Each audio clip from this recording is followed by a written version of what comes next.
The snow lay thick across the land like a frozen ocean, endless and silent.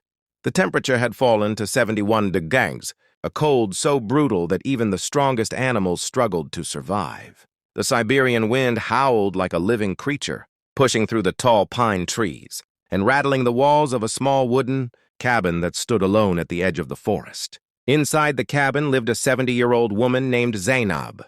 She had lived there for most of her life. Years ago, her husband had passed away during one of the harsh winters, and her children had moved far away to the city. They had begged her to come with them, but she refused. This cabin was more than wood and nails. It was her home, her memory, her world. That night, Zainab sat near the fire, feeding small pieces of wood into the stove.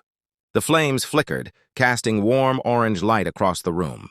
Outside, the storm raged harder. Then she heard it. A faint scratching sound at the door. She froze. At first, she thought it was just the wind, but then it came again. Scratch, scratch. Her heart began to beat faster.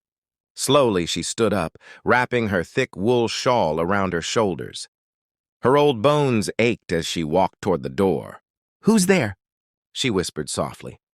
There was no answer, only the scream of the wind. But then she heard something else, a weak cry. Not human, small, fragile. Her breath caught in her throat. With trembling hands, she reached for the handle and slowly opened the door. A blast of freezing air hit her face, stealing her breath. Snow swirled into the cabin. And there, just outside the door, she saw them. A raccoon dog.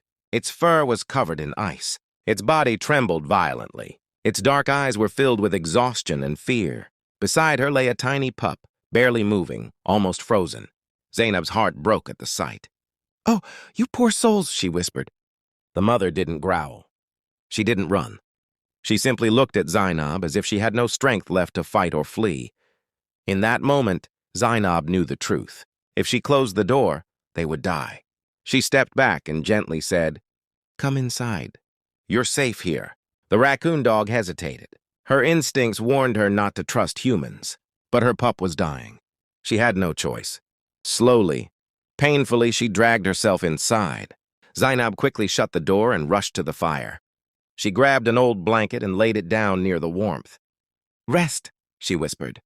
She carefully picked up the tiny pup. It was so cold, so still. For a terrifying moment, she feared it was already dead. "No, no, please," she murmured. She wrapped the pup in cloth and held it close to the warmth of the fire. Minutes passed. Long, terrifying minutes. Then, a tiny movement.